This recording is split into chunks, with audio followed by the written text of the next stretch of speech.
Bien, vamos a iniciar hoy día la parte de la fisiología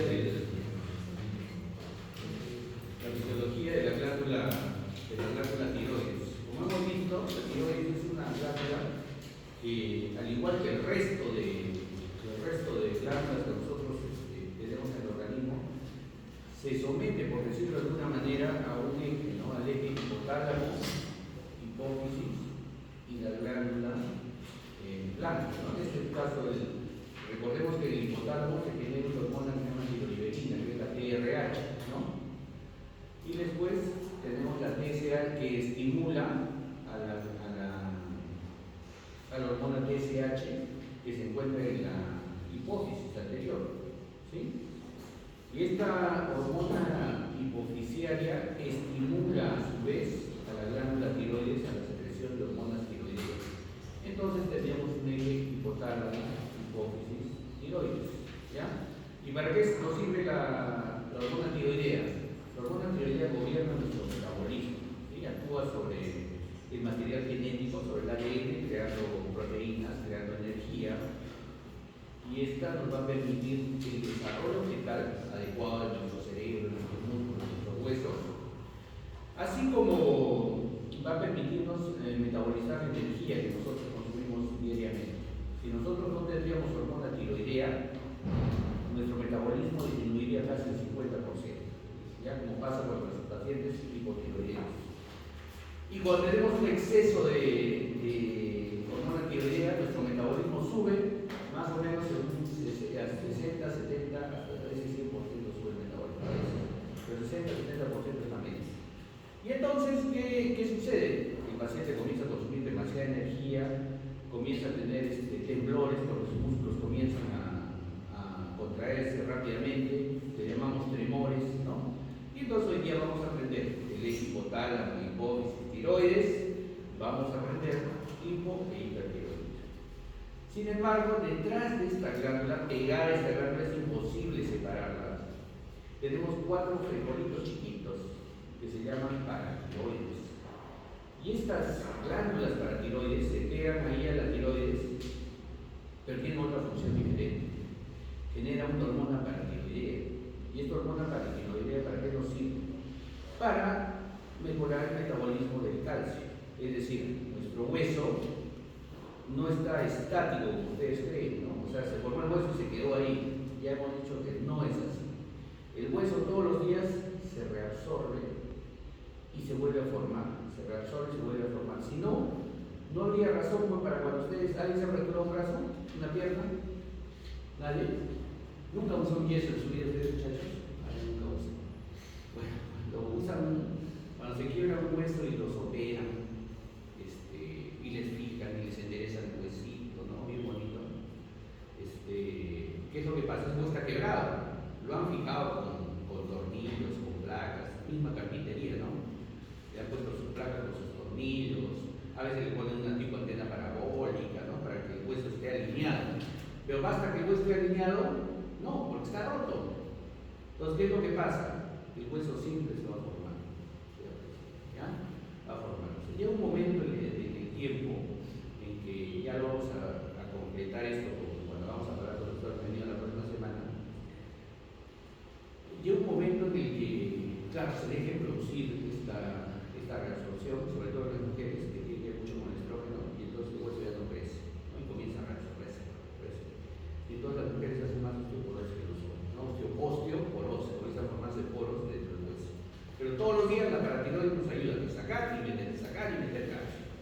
¿Y quién se contrapone al calcio? El fósforo. Entonces hoy día vamos a terminar con la glándula tiroides, vamos a hablar de hormona tiroidea y vamos a hablar de paratiroides. ¿Ya? Y por supuesto vamos a hablar de su aumento y su déficit. Entonces la glándula paratiroides en la parte anterior del cuello, ¿sí? Delante de la tráquea, debajo del cartílago cricoides, pesa 20 gramos, no pesa más, es pequeñísimo en el adulto, tiene 2 lóbulos y un hilo.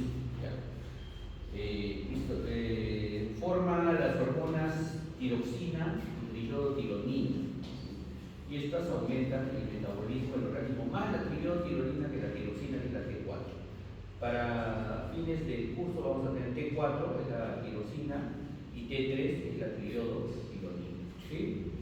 Pero estas tienen que ver con la secreción tiroidea que es regulada por la tiroiberina y la tirotropina, ¿no? TRH y TSH respectivamente. Entonces, el 93% de lo que se libera por hormonas, por la glándula tiroides es T4, ¿ya? Tiroxina, y el 7% solamente es T3. Sin embargo, tienen funciones cualitativamente, como dice el libro, cualitativamente diferentes. Es decir, la que actúa más rápido, mejor el metabolismo es la T3, ¿ya? Pero ahí se libera más T4. Sí, en el organismo, cuando ya se liberan y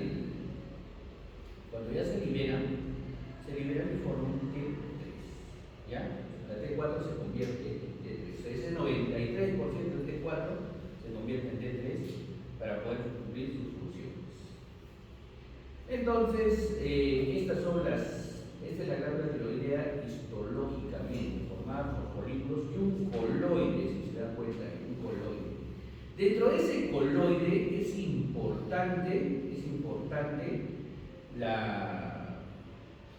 que se forma una proteína que se llama tiroglobulina, que viene del aminoácido tirosina, que es uno de los aminoácidos esenciales en aprendido ustedes en bioquímica, ¿no es cierto?, que tenemos que consumir, la tirosina. Y la tirosina se vuelve tiroglobulina. El flujo sanguíneo en la glándula tiroides es 5 veces lo que necesita su peso, es decir, tiene un alto flujo sanguíneo, necesita alta oxigenación porque su trabajo es constante, rápido, necesita formar hormona tiroidea porque es el combustible que nosotros necesitamos para nuestro día a día, ¿sí? Así como en la mañana, ¿quién nos trae el arrancón? ¿Quién nos dice ya, es hora de salir de la cama y despertarse? En la mañana nosotros nos dormimos con una glucosa de 80, pónganse, ¿no es cierto? Y despertamos con una glucosa de 100, 110 a veces. Los diabéticos con 150 glucosa de 30.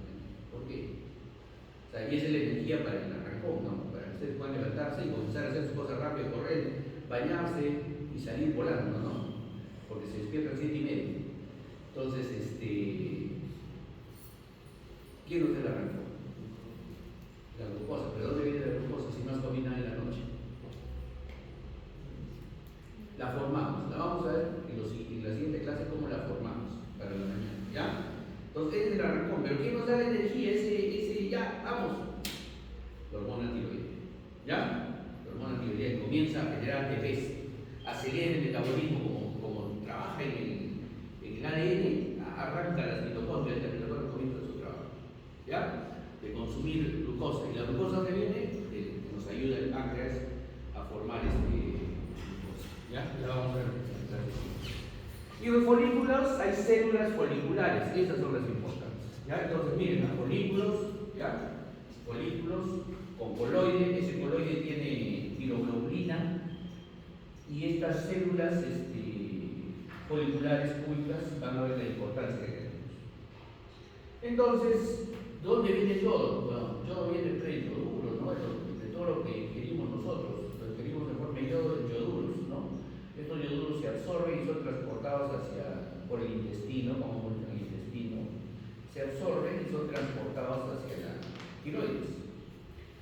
Y la tiroides tiene células especializadas en la captación, la siguiente transparencia lo vamos a ver, o varios más, ¿no? Entonces se absorben en tipo yoduros, ¿ya? Y llegan a las células foliculares, ¿no? tiene 5 veces más la sangre que necesita la tiroides, ¿sí?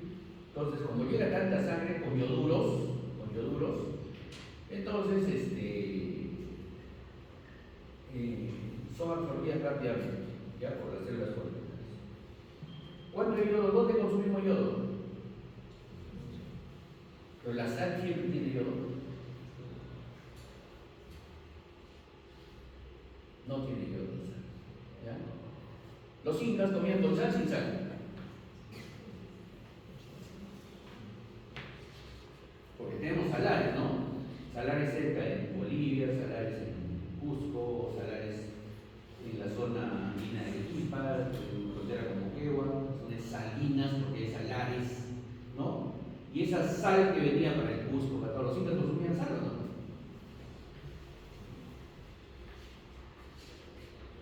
¿Qué dicen? ¿Han la historia? Bien, no consumían la sal, la tenían ahí, ¿sí? O consumían poco, ¿ya? Pero no tenía yodo, ¿Dónde había yodo? ¿Dónde hay yodo más? Anambionisos, pescado, algunas verduras, y eso consumía nuestra gente andina, nuestra gente grande no consumía, algunos no consumían, el Inca consumía su pescadito, todo, ¿no? En la zona del norte, en el tiempo del imperio, todas las culturas pequeñas que habían ahí, todos los pequeños que habían, tiempo que consumían porque eran pescadores. Bueno, ¿qué pasaba con eso? Entonces, si no consume yodo, entonces tus alimentos, entonces vamos a ver que se formaba un bocio, se crecía la glándula tiroides. ¿Ya? Ya no tenemos casi. ¿Por qué? Porque le agregan yodo a la sal. Le agregamos yodo a la sal. ¿Ya? La sal no tiene yodo. Le agregamos el yodo a la sal. ¿Y cuánto tienes que comer más o menos de yodo al año? Al año más tienes que comer 50 miligramos, casi nada de yodo. ¿Ya? 1 miligramo por semana. ¿Sí? 1 miligramo por semana. Entonces eso sobraba lo consumes en la sal. ¿Ya? Le agregan sal, yodo a la sal. Pero si hay consumen pescado, todo. ¿Ya? Entonces por eso ya no tenemos mucho bocio. Que en un tiempo el bocio, hablo en mediados del siglo XIX, del siglo XX, perdón, siglo XIX y XX, hasta la mitad del siglo XX hubo mucho bocio. Después ya se comenzó a cerrar. Hablo de Perú, ¿no? O sea, miren la zona donde teníamos bocio, debido a que nuestra sal no tenía yodo. Bien, entonces los yoduros se transportan en la sangre hasta los folículos y en la membrana tenemos proteínas que van a captar. Aquí viene la primera proteína, se llama NIS, NIS, y esta proteína es realmente una bomba, ¿ya? Una bomba de yoduro con sodio. Es un cotransporte en el cual ingresa la bomba yoduro con sodio, ¿ya? Ingresa ahí. Cuando ingresa, ¿de dónde viene la energía de esa bomba? Viene la energía de la bomba sodio-potasio, ¿ya? Una bomba sodio-potasio ATPasa, que le da energía a la membrana para que se active otra bomba cotransportadora, que se llama la NIS, que cotransporta el yoduro con el sodio. Otra vez aparece el sodio como un ion importantísimo, ¿no? Entonces, otra vez aparece, ¿ya? Y cuando ingresa el sodio con el yoduro a la célula, es transportado. Se transporta hacia el otro lado de la célula, la que va a salir hacia el coloide. Y ahí tenemos otra proteína más que se llama dendrina. ¿Ya? Entonces la transporta y lo mete a la célula. ¿Sí? Hasta ahí estamos más o menos, ¿no es cierto? Entonces, ahí tenemos que se necesita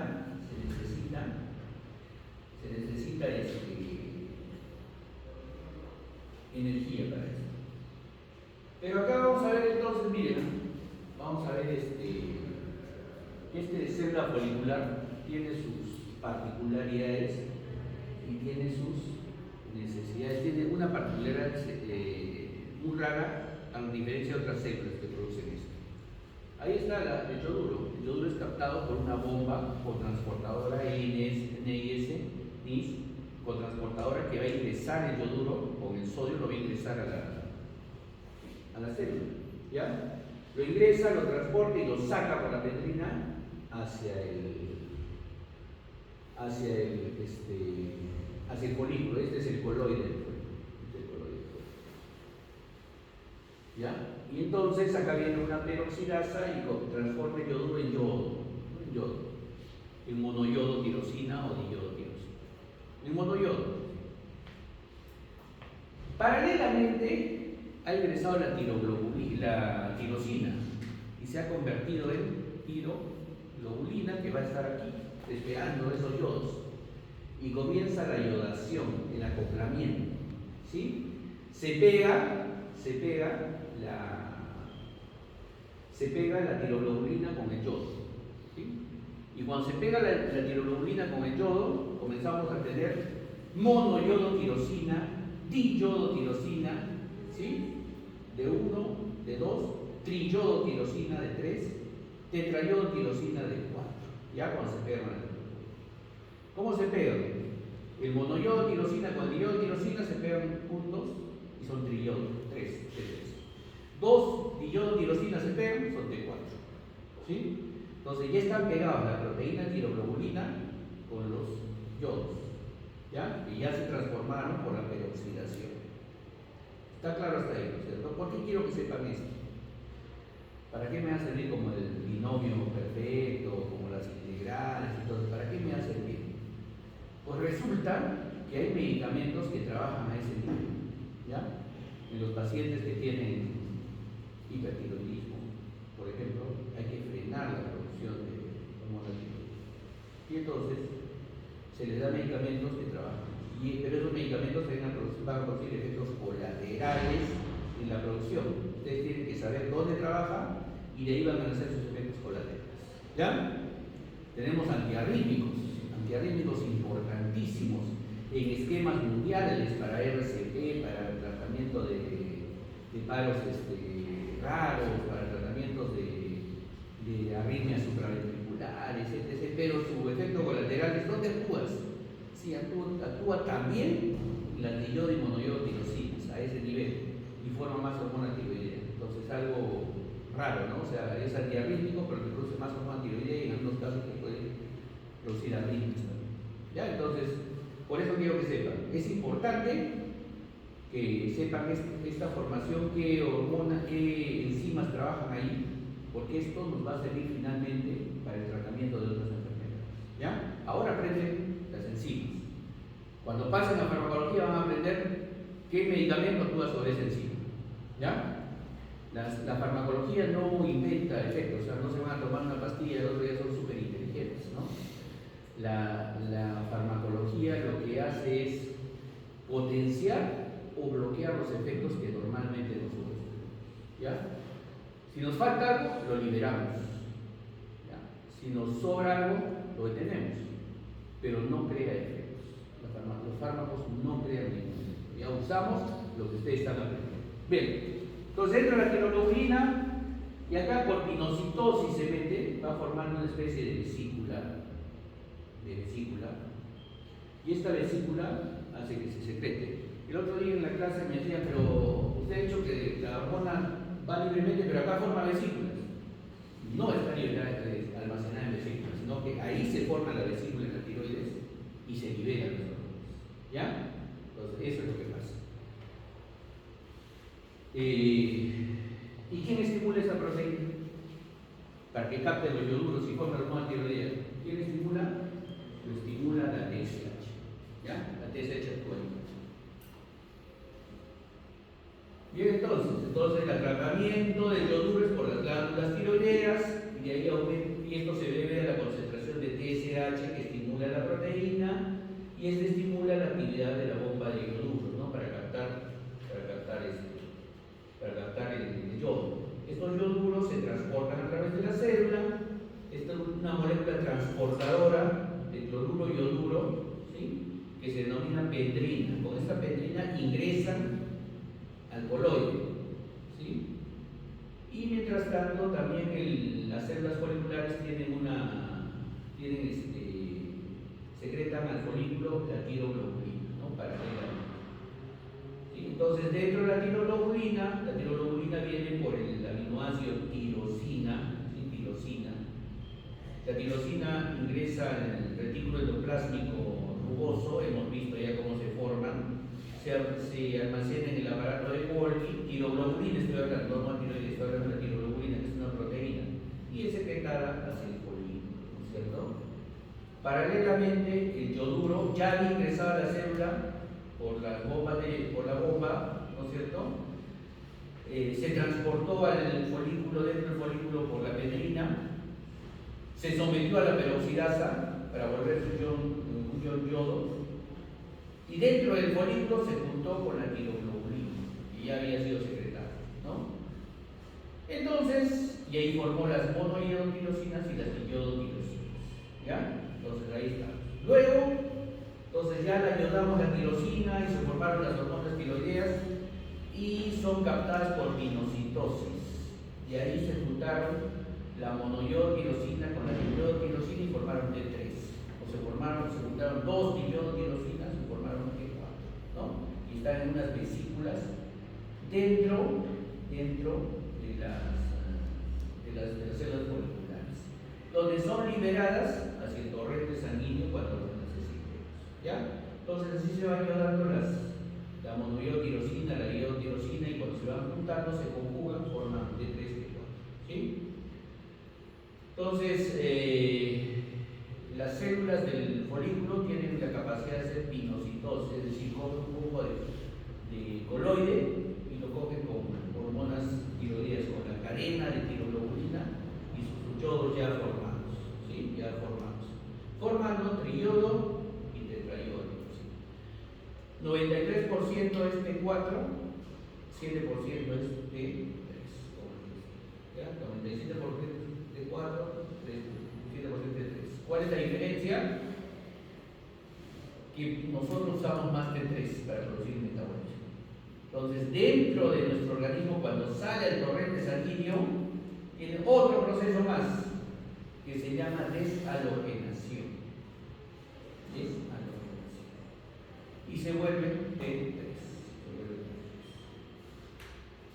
¿Qué pasa cuando salen al torrente sanguíneo las hormonas tiroideas?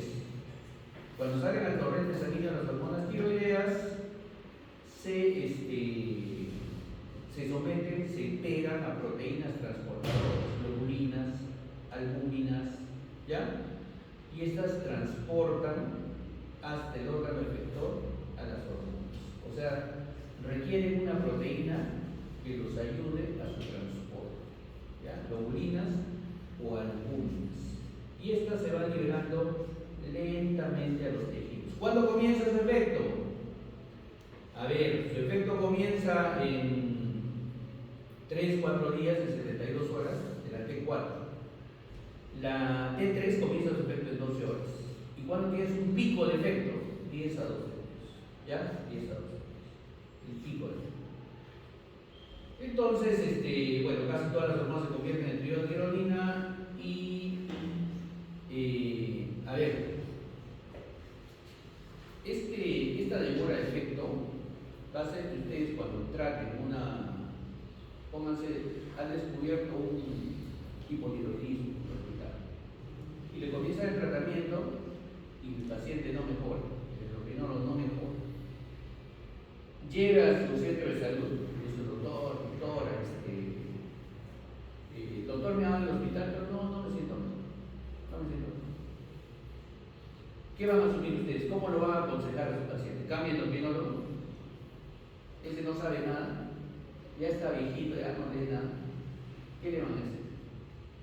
Le van a decir: sí, señora, continúe con su tratamiento, porque esto va a demorar unos días en entrar en efecto. El efecto no es inmediato. ¿Por qué?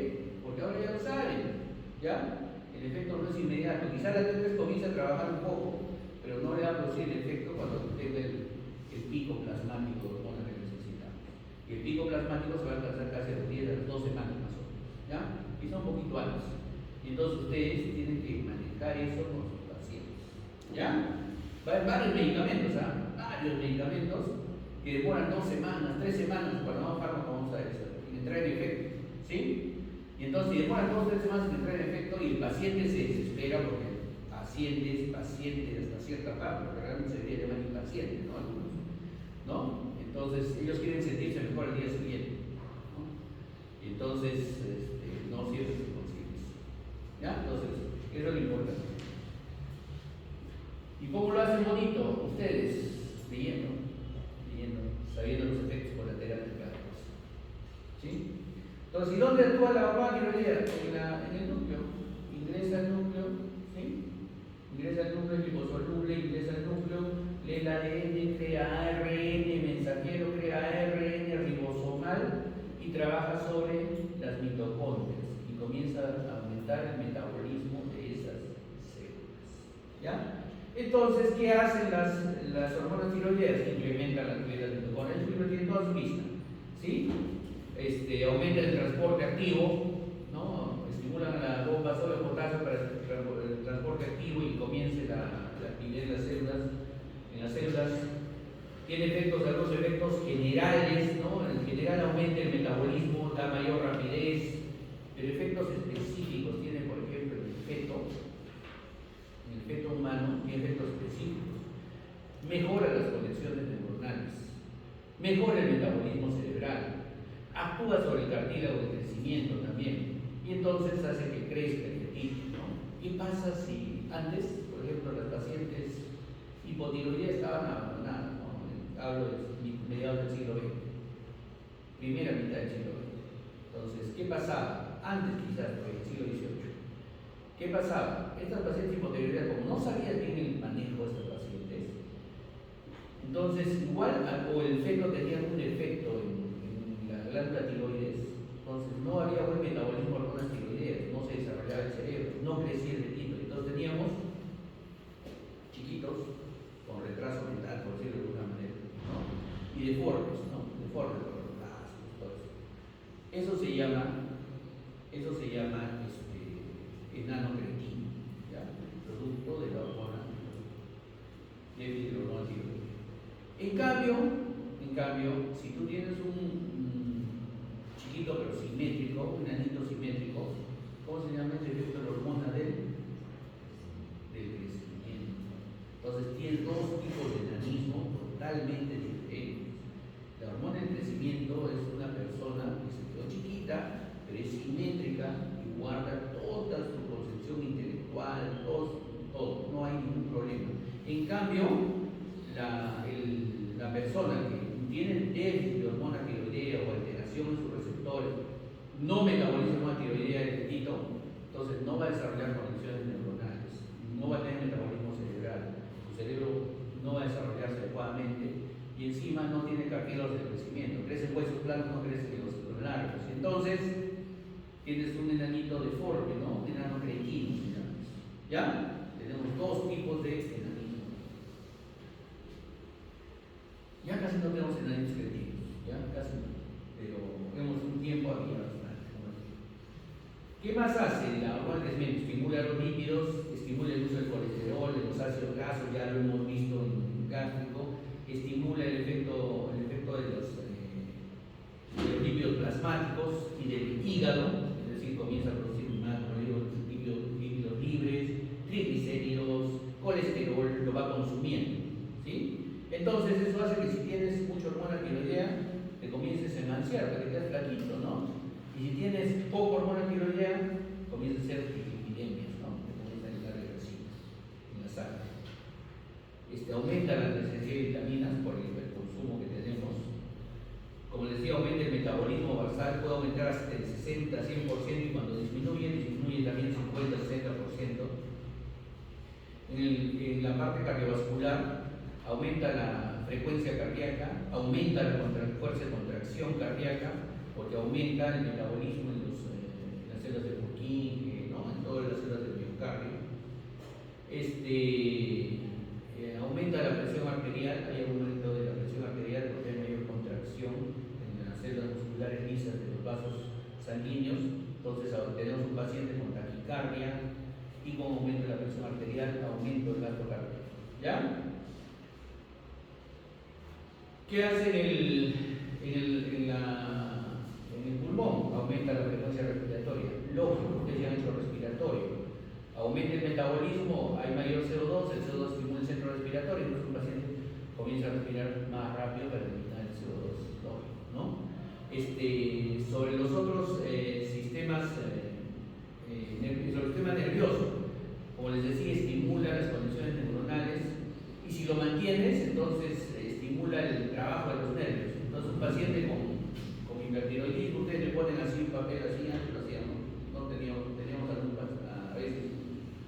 alumno hipertiroideo y le poníamos un papel acá, ¿ya? Y entonces ustedes hacen esto y ven vibrar el papel. Se llama tremor, ¿ya? Se llama tremor. Ojalá todavía cuando pasen a semiología les enseñen nombres así, ¿ya? Ya veo que ya nos enseñan, ya. Nosotros teníamos que saber que no es mejor lo que nos enseñaban, ¿no? Yo no soy de los que piensan que han siempre fue todo mejor, pero nos enseñaron semiología por nombres propios, ¿no? Entonces tú te acordabas siempre de que esta maniobra fue ideada por tal persona, ¿no? Sobre todo creo que ustedes todavía en anatomía hacen eso, ¿no? ¿Qué libros están llevando en anatomía? ¿Ah? ¿Siguen todavía llevando? Bueno, la anatomía es más ahora dinámica, ¿no? Pero bueno, en ese tiempo todos los doctores eran franceses, que tienen que aprender todos franceses, ¿ya? Y el tremor es una de los nombres de semiología más importantes, porque tenías un paciente así, temblando, ¿ya? Ahora van a decir temblor esencial. ¿Qué más hace? Que te aumenta la motilidad digestiva. ¿Por qué? Aumenta el metabolismo, aumenta la contracción muscular, el intestino se mueve más rápido. Entonces tienes un paciente en hipertiroidismo, un paciente con diarreas constantes, y en hipotiroidismo tienes un paciente estreñido, ¿ya? Entonces, les estoy diciendo porque luego en el examen les pregunto y ustedes están en la luna, comienzan a mirar. O sea, si ustedes ya saben cómo actúa la hormona tiroidea, que te aumenta todo el metabolismo, tú sabes que si te pongo una que no te aumenta el metabolismo, es la pregunta correcta. O la respuesta correcta. Sí, no, nada más, ustedes ya saben eso, ¿ya? Entonces, ¿quién incrementa la secreción de hormona tiroidea? La TSH. ¿Dónde actúa la TSH? ¿Dónde actúa la TSH? La TSH actúa en la TSH actúa en la hormona, en la glándula tiroidea, ¿no es cierto? En su receptor de la glándula tiroidea. ¿Quién aumenta la secreción de TSH? La TRH, que está en el hipotálamo. ¿Y cuándo aumenta? ¿Cuándo disminuye? Cuando tienes un eje hipotálamo, hipófisis, tiroides. Si tienes poca hormona tiroidea, entonces el TRH va a decir hay que aumentar, aumenta el TRH. El TRH le aumenta el TSH y el TSH aumenta la secreción de hormona tiroidea. Y es entonces ustedes donde van a diagnosticar un hipertiroidismo, un hipotiroidismo. ¿Ya? Si te sacan la hormona tiroidea, que la sacan la hormona tiroidea, habrá de 3 que 4 circulando. Si te sacan, perdón, la glándula tiroides, habrá de 3 que 4 circulando.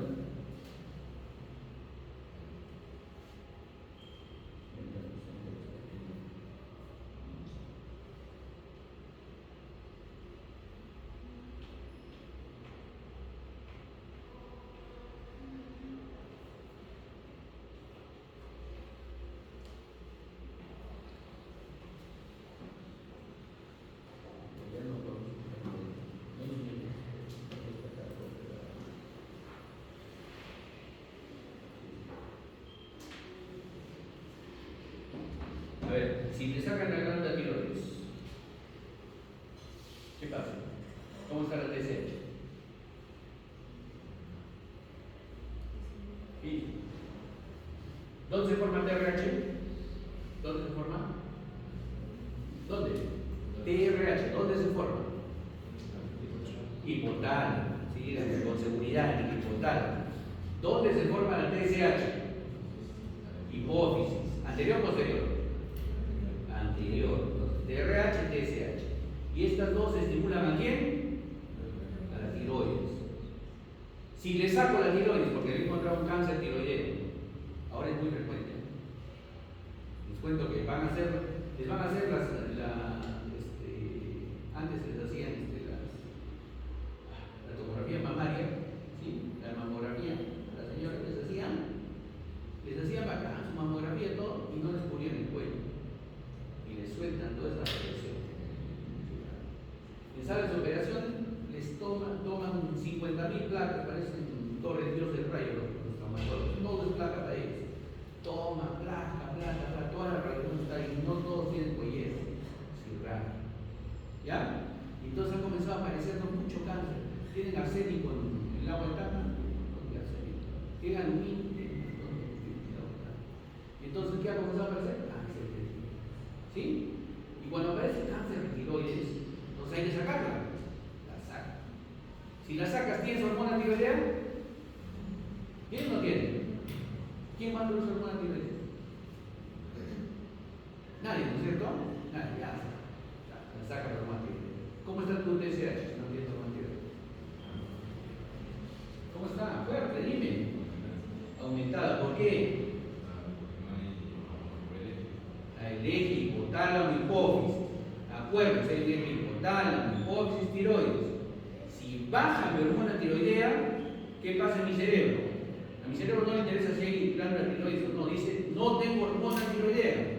Aumento la TRH, aumento la TSH. Entonces, tienes hormona tiroidea 0 y un montón de TSH y TRH que no sabe dónde actuar. Y sigue produciendo, sigue produciendo, sigue produciendo. ¿Cómo la disminuyo?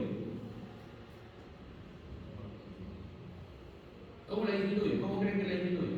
¿Qué tendría que ser para disminuirla? ¿Ah? No inyectarse, darle hormona tiroidea. Le doy hormona tiroidea afuera, ¿no? Le doy, y entonces la TSH dice, ah, ya tengo hormona, el TRH dice, ah, ya está circulando la hormona, ya, compréndete, entonces, baja. Y así de sencillo, así con ese conocimiento ustedes, mira un examen de T3, T4, TSH y dicen, ah, este paciente es hipotiroidea, ah, este paciente está mal controlado. ¿Por qué? Porque le están dando hormona tiroidea, pero tiene mucha TSH, ¿ah? Hay que aumentarle la dosis.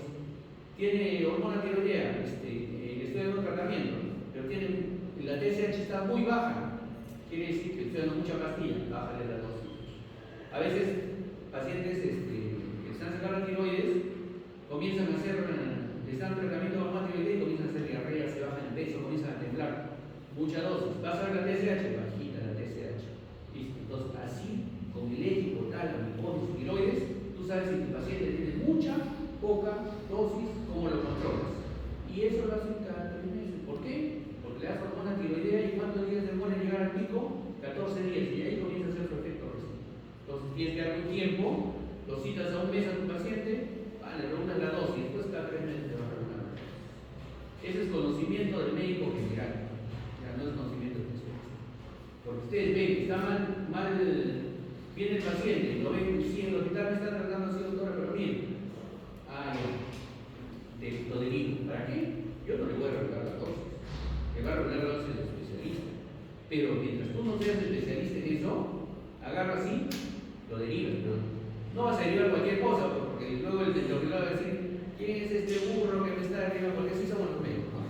¿Quién es este burro que me está derivando esto? ¿No? Tienes que derivarle el paciente que tienes que derivar, ¿ya? Ahora tampoco te vas a aguantar el paciente, ¿eh? Porque no tenga burro no lo vas a aguantar, ¿no? Porque lo mandas descompensado y peor, este es recontra burro, vamos a decir, ¿no? Entonces tienes que saber el momento en que lo derive. Les hablo así porque así somos los médicos, no sé por qué tenemos eso, no hay. Y hemos sido así durante toda la historia, no es que ahora sea así.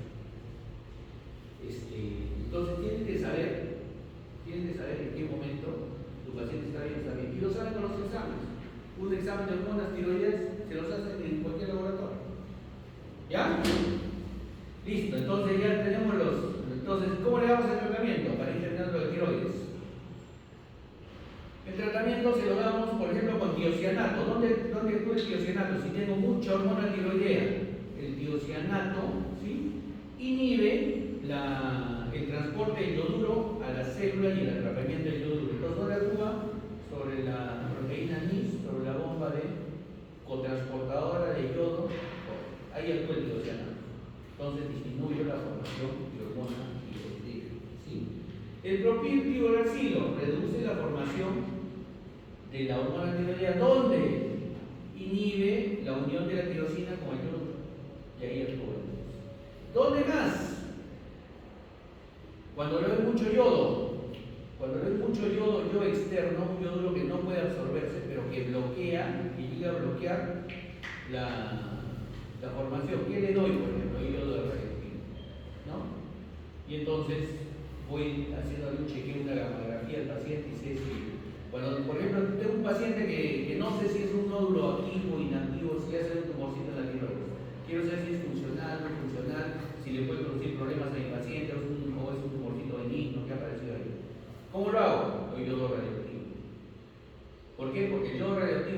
exceso de yodo. Entonces, ese exceso de yodo, ¿dónde va a irse? ¿Dónde se va a pegar? A la bomba, ¿no es cierto? Y entonces comienza a ingresar la bomba. Si este nodulito es muy hiperactivo, comienza a captar todo ese yodito. Y entonces, ¿cómo lo voy sacando yo? Con gammagrafía. ¿Y quién lo hace eso? El radioterapista, el médico nuclear, ¿no? Que hace eso. ¿Ya? Miren todo lo que hacemos ahora.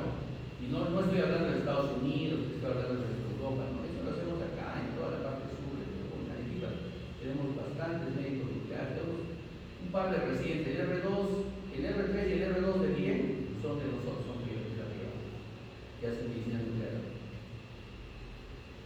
Entonces, ¿qué pasa cuando hay un hipertiroidismo? Aumenta el tamaño de la glándula tiroides, ¿no es cierto? Y cuando hay hipotiroidismo, también aumenta.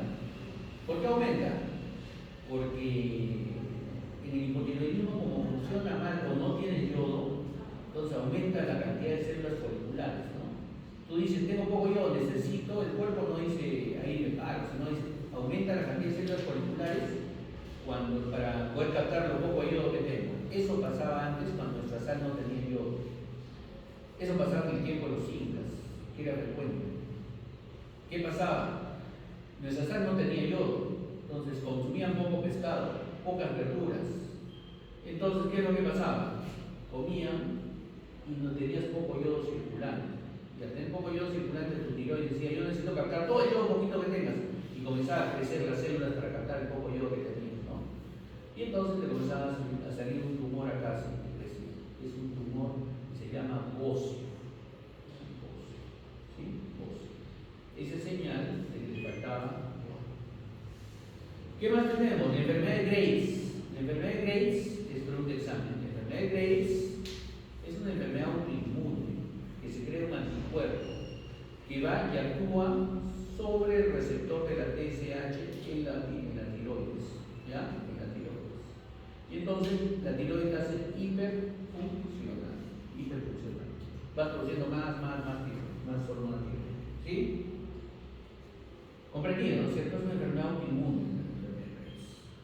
Y entonces tenemos tumores que es adenoma porque viene de glándula, ¿no? Los adenomas que pueden ser funcionales o no funcionales. La enfermedad de Graves son tumorcitos funcionales, ¿no? Funcionales, que son anticuerpos que van y se pegan a las glándulas tiroideas y las hacen hiperfuncionales. Y entonces producen hipertiroidismo. Porque captas más yodo, produces más hormona tiroidea, comienzas a tener más hormona tiroidea y el TSH y el TRH. ¿Qué pasa cuando tienes mucha hormona tiroidea? Extra ya. ¿Cómo está el TSH y el TRH? Disminuido. Entonces, en teoría, si baja la TSH y TRH, no hay quien estimule ¿no es cierto? A la tiroides. Pero la tiroides sigue produciendo porque tiene estos anticuerpos fuera de ella, ¿no? Entonces, la enfermedad de Graves, miren, estoy dando casi la pregunta del examen. Ahora, si le entienden ustedes bien, si no, ya, caballero. Entonces, ya tendrían con ese 2 puntos, ¿no? En la enfermedad de Graves, entonces, viene el anticuerpo, produce hormona tiroidea. ¿Cómo está el TSH y el TRH? Disminuido. ¿Por qué? Porque tengo mucha hormona tiroidea circulante. Pero si el TSH y el TRH están bajito, sí, pero no lo producen ellos. Lo está produciendo un anticuerpo, una enfermedad inmune. ¿Ya? Entonces, esa es la enfermedad de Graves. Tenemos ahí en el hospital como 15 Graves, no es tan raro. Y entonces, ¿qué pasa cuando tienes hipertiroidismo? Estás muy excitado, intolerancia al calor, se adelgaza, tienes diarrea, etc. Todo lo que hemos visto, ¿no? Sudoración, todo eso. Y se presenta, miren, hay una hipertiroidea con exoptalmos, ya casi no se ve. ¿Ya? Ese exoptalmos alarga el nervio óptico y le produce una neuropatía. ¿Ya? Es por la producción de una sustancia gasosa que se va detrás de los ojos y lo empuja hacia delante del ojo. Esos pacientes han llegado al extremo de que no pueden dormir porque los ojos no pueden cerrarlos. ¿Sí? Entonces es una complicación muy seria.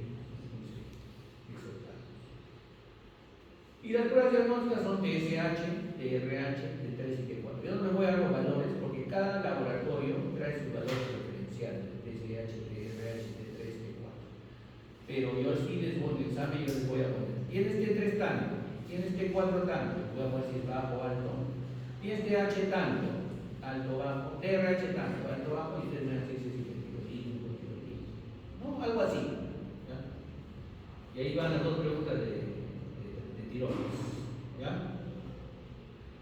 Entonces, el tratamiento del hipertiroidismo, o le saco la tiroides, o le saco el nódulo, que es más difícil, porque es una glándula pequeña, o le doy este tratamiento médico para matar esos nódulos de la tiroides con parte radioactiva, con tiocianato, que había uno con tiuracilo.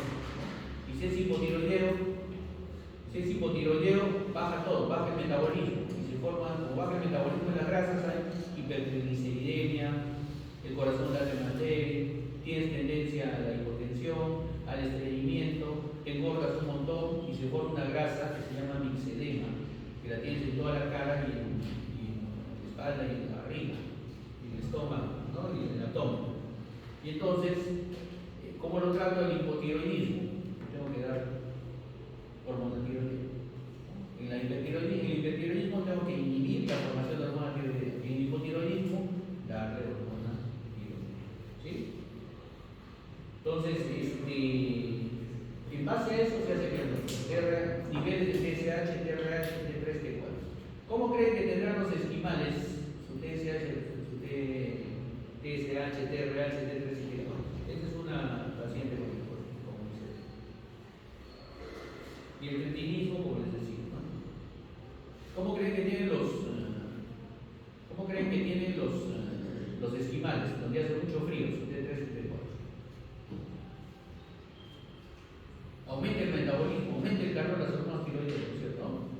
Los esquimales tienen que tener una cantidad de T3, T4 para aumentar el metabolismo. Y entonces su TSH es más bajita, su TRH es más bajita. ¿Por qué? Porque produce bastante hormona tiroidea. ¿Ya? Pero con el tiempo, su TSH y su TRH se comienzan a normalizar y sigues teniendo T3, T4 alta, porque tienes que tener calor. ¿Ya? Eso cambia en los esquimales.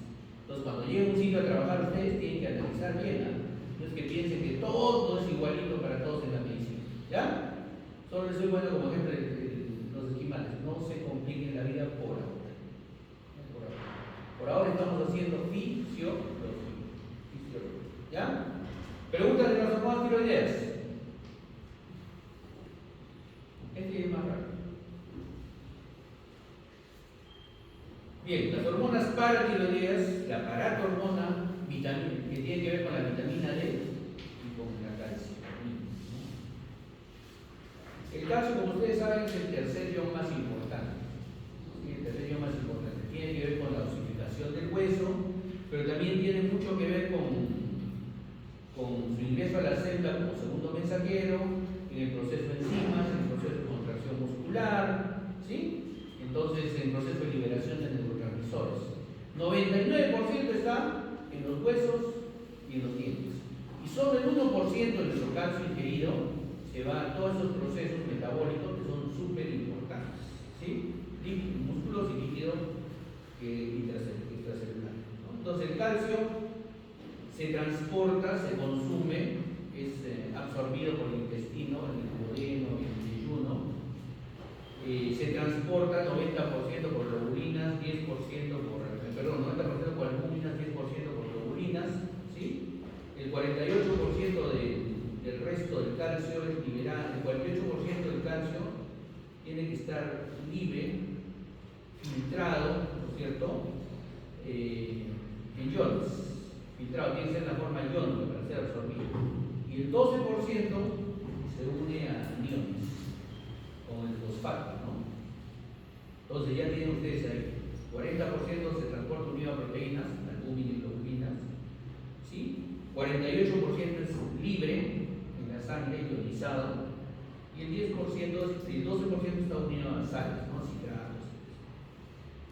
Entonces, ¿qué es lo que hace el calcio? El calcio tiene un montón de funciones, ¿no? De la división celular, estabiliza las membranas, produce estabilidad en el músculo, en las membranas, transporta iones, regulación enzimática, secreción nerviosa, secreción de hormonas, secreción exocrina, neurotransmisor, contracción muscular, o sea, todo es el calcio. Pero ese calcio lo transporta, solo el 1% lo ingerimos, hace todas esas funciones, ¿ya? El 99% está en los huesos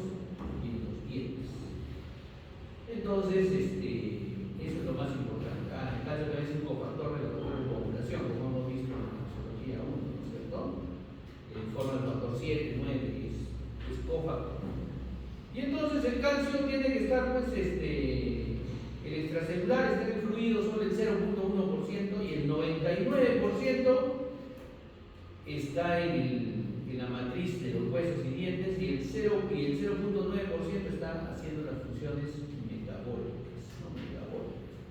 Entonces el calcio tenemos que funciona, ingresa por nuestra digestión, por el intestino, se va a las células, es atrapada en las células, es procesada en el retículo endoplásmico, ¿no es cierto? Y comienza a liberarse para producir la liberación de neurotransmisores, de despolarizar algunas células, como las células cardíacas, ¿sí? Comienza a producir algunas funciones como segundo mensajero, ya lo hemos visto. Entonces, dentro de las células tenemos proteínas ligadoras de calcio. Entonces, estos se fijan al calcio en forma reversible, la mayoría de calcio. Pero la más importante, y la que hemos visto ya en transporte, en fisiología, cuando hemos visto contracción muscular, es la calmodulina, ¿no es cierto? Entonces, el calcio se une a la calmodulina, que lo atrapa y se llama el complejo calcio-calmodulina. ¿Sí? Y entonces esta calcio-calmodulina activa una proteína que se llama el AMP cíclico, y activa el AMP cíclico, ustedes saben que actúa la fosfodiesterasa y comienza el segundo mensajero entre las células. ¿Sí? Entonces, esto ustedes saben que es parte importante como segundo mensajero intracelular. Entonces, ¿cuáles otras tenemos nosotros como captador? La calmodulina, que está en todas las células, la troponina C, ¿no? Que ya la han visto en músculo esquelético, la calcicoespina, que también está en las células musculares estriadas, la calcineurina, que está en las células nerviosas, que permite la liberación de neurotransmisores, y las calmininas, que están en los osteoblastos para formación de hueso y en los enterocitos para la captación del calcio. ¿Ya? Son proteínas fijadoras de calcio. Entonces, el calcio tiene una concentración importante, necesita sus proteínas ligadoras de calcio y otras proteínas intracelulares para completar su efecto. ¿Cuánto de calcio debemos ingerir más o menos en la dieta? 1000 miligramos en dieta, más o menos. Normalmente tenemos 1000 miligramos de calcio, ¿no? 10 punto tantos miliequivalentes de calcio en nuestra carne, en nuestra sangre. Esta depende de la dieta que consumimos. ¿Dónde consumimos calcio? En las verduras, ¿sí? En la carne consumimos calcio. No me digan en la leche, porque la leche tiene poco calcio y le tienen que poner suplemento de calcio, ¿sí? Entonces, de esto lo vamos absorbiendo nosotros y también secretamos calcio en el aparato digestivo. Al final, las heces tenemos que eliminar 800 miligramos de calcio, ¿ya? En la dieta consumimos 1000 miligramos y eliminamos 800 miligramos en las heces. Cuando entre el calcio que nosotros hemos consumido, absorbemos 300 miligramos, básicamente. Y esto va al líquido extracelular, y en este líquido extracelular va comenzando a formar huesos, ¿no? Va comenzando a formar huesos. ¿Qué pasa con los huesos? Los huesos, como les decía, no es un fenómeno estático, es un fenómeno dinámico. Es decir, tú reabsorbes hueso todos los días y formas hueso todos los días. Esa es la razón por la cual las fracturas que les decía se van cerrando y van formando un callo ahí, ¿ya? Porque reabsorbe el hueso, pero forma hueso. Eso es todos los días. O sea, el hueso es muy dinámico, se va formando de esa manera.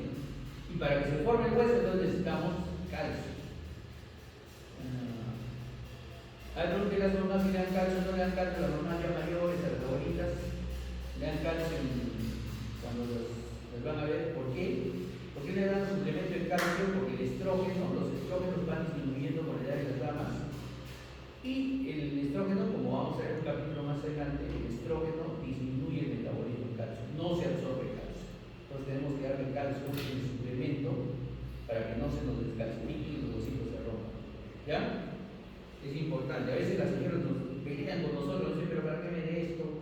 No, yo no necesito, yo esto. O sea, que no tengas que que no tengas en un momento síntomas no significa que en el futuro no lo vas a tener. Y nuestra labor es prevenir que los pacientes tengan complicaciones futuras, ¿no? En el riñón también se filtra pues, el calcio, lo que consumimos lo filtramos, ¿ya? Y entonces al final del día, de los 1000 miligramos que consumimos de calcio, debemos eliminar 1000 miligramos. Y se debe mantener nuestra concentración equilibrada en nuestro organismo. Es decir, si no consumimos calcio, entonces vamos a seguir eliminando los 1000 miligramos y nos vamos a quedar hipocalcémicos, ¿ya? Si no se absorbe calcio, vamos a consumir menos calcio, vamos a seguir eliminando y nos quedamos hipocalcémicos. Y el calcio, si disminuye sus niveles en la sangre, hemos visto cuántos procesos necesitan calcio, ¿no? Y entonces comenzamos a hacer neuropatías, contracciones musculares, metabolismo disminuido, disminuye la contracción cardíaca, etc. Entonces el calcio es el tercer sello más importante.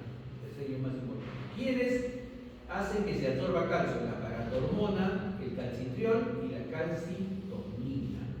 ¿Ya? La calcitonina. ¿Dónde regulan esto? Lo regulan en el intestino, en el hueso y el riñón. 3 lugares de absorción del calcio. La paratormona es una hormona que se secreta en estas 4 glándulas chiquititas que son como un botoncito que está detrás de la tiroides, ¿ya? Entonces, cuando tú sacas la tiroides no hay forma, sacas las paratiroides, no hay cómo separarlas. Esta hormona paratiroidea capta la concentración de calcio, ¿ya?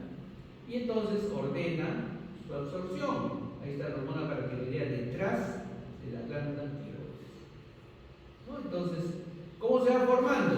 Se sintetiza en estas glandulitas chiquititas, se sintetiza como pre-pro-hormona, después pro-hormona paratiroidea y después hormona paratiroidea. Y esta hormona paratiroidea, que tiene hasta 84 aminoácidos, va y actúa sobre todos los órganos que hemos visto, sobre todo el hueso, ¿sí? Esta hormona paratiroidea tiene acción directa sobre el hueso y el riñón. ¿Qué hace sobre el hueso y el riñón?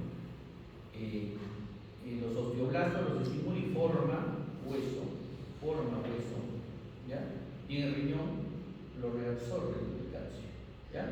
Reabsorbe el calcio. Y una acción indirecta del calcio por la vitamina D. ¿Por qué? Porque ¿dónde se forma la vitamina D? Sobre el 1,325 dihidroxicalciferol. ¿Dónde se forma? Ya lo hemos visto. Y después esa hormona hace que se absorba, esta vitamina D hace que el intestino absorba calcio, ¿no es cierto? ¿Dónde se forma? Ya chicos, no pasaba ese capítulo, ¿no? Están leyendo mucha anatomía.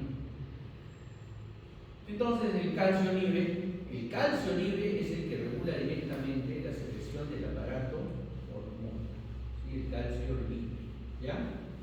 Y entonces esta secreción hace que se absorba la paratormona. Entonces, al aumentar la reabsorción del hueso todos los días, aumenta la liberación de calcio, ese calcio que se reabsorbe el hueso se va destruyendo y libera calcio libre.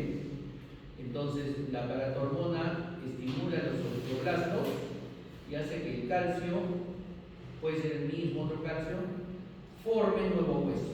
Es decir, se libera y forma nuevo hueso. Se libera y forma nuevo hueso debido al aparato hormona. Y en el riñón aumenta la reabsorción del calcio y estimula la liberación del fósforo, ¿sí?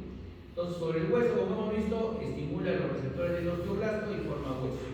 Y sobre el riñón estimula el túbulo distal, los receptores para el aparato hormona y aumenta la reabsorción de calcio. ¿Qué más hace sobre el riñón? Elimina fósforo. El calcio con el fósforo son como el sodio con el potasio, ¿no? Van juntos. Entonces, cuando en el riñón, han visto ustedes, reabsorbemos calcio y eliminamos fosfatos, entonces, ¿qué hay presente en la orina? Fosfatos. Cuando tenemos exceso de calcio en el riñón, formamos cálculos renales. Cuando tenemos exceso de calcio en nuestra circulación, en la vesícula biliar, que hemos visto que se reabsorben, formamos cálculos biliares. Y hemos visto ya que los cálculos de colesterol eran amarillos y los cálculos de calcio eran blancos, ¿no? ¿Ya? Y entonces esa es la formación, esa es la función del aparato hormonal, básicamente. ¿Qué más? El aparato hormonal estimula la formación en el riñón del 1,25 de hidróxido de calcio. Vitamina D. Vitamina D. ¿Y la vitamina D dónde actúa? En el intestino. ¿Y qué hace la vitamina D? Capta calcio, para que lo absorbamos. Entonces no podemos. ¿Qué pasa si un niño no tiene vitamina D? No absorbe calcio. ¿Y qué pasa con los huesitos del niño? Se llama raquitismo. ¿Ya? Se llama raquitismo. Y hay ya los suplementos de calcio. Entonces en los niños, por eso las leches, todo dice, tiene vitamina D, tiene suplemento de calcio. Más bien la propaganda de las leches, que no son de vaca, pero son leches, ¿no? Y entonces les dice tiene. Yo no creo mucho en las leches. Hay artículos enteros, muy actuales, multiserios, que dicen, no, ¿para qué tomamos leche nosotros?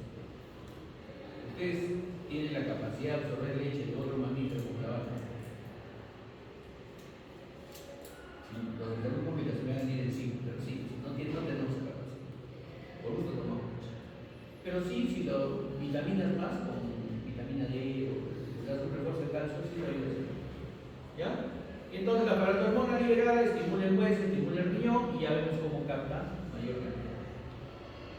¿No? Estos son los calciferoles derivados que el aparato hormonal estimula en el riñón y nos forma la vitamina D que va a actuar sobre el intestino, ¿no? Y este calcitriol, a ver, pero ¿cómo se forma la vitamina D? La vitamina D se forma solo y solo si es que ustedes salen al sol, ¿no? Y toman sus baños de sol, ¿sí? Y entonces la vitamina se activa, la vitamina D se activa, y esta va a actuar también sobre el riñón, donde el aparato hormonal va a estimular el estímulo, va a ser el estímulo final con el calcitriol y va a formar vitamina D. ¿Y esto cómo se debe? Por el aparato hormonal. Pero para eso primero tenemos que formar un proceso con la alcohol y calciferol que se estimule en la piel por la presencia de sol. ¿Ya? Entonces un niño que no se someta al sol no va a formar vitamina D, no se va a absorber calcio y se van a quedar chiquitos o se van a quedar raquíticos, es decir, desmineralizar el hueso, ¿no? Todo el mineral del hueso. ¿Sí? ¿Dónde se metaboliza esta? En el hígado. Listo, y así se va formando, ¿no? Vitamina D crece en el hígado y después en el riñón. Y entonces el calcitriol estimula la formación, la estimulación de calcio en el intestino. ¿Quién la hace? La vitamina D. ¿De dónde viene la vitamina D? Del riñón. ¿Quién la forma la vitamina D del riñón? La paratormona, que se forma la hormona paratormona. Y entonces cerramos un círculo donde la paratormona no solo trabaja en el hueso, sino trabaja también en el riñón y en el intestino directamente hueso, directamente riñón, indirectamente el intestino para la absorción. ¿Ya? Listo, entonces calcitriol y riñón, calcitriol y paratiroides. Listo, y la calcitonina es la que capta, ¿no? La que capta que es sintetizado por las hormonas tiroideas, ¿sí? Es decir, entre los folículos tenemos unas células que se llaman células parafoliculares, ¿sí? Tenemos unas células que se llaman parafoliculares. Y estas células parafoliculares regulan la formación de calcio, ¿no? La calcitonina aumenta la secreción y en la hipocalcemia disminuye la secreción de paratormona para la unión con el calcio. ¿Ya? Listo, jóvenes. Y el metabolismo del fósforo es todo lo contrario al calcio, ¿no? O sea, es el acompañante, ¿no es cierto? El fósforo también es necesario para la formación del hueso, pero o sea, sale fósforo, sale calcio y entra calcio. Sale fósforo, es la contraposición en todas las células, ¿no? Entra calcio, sale fósforo, entra calcio, sale fósforo. ¿Y dónde eliminamos el fósforo? La mayoría de las heces y en la orina, en forma de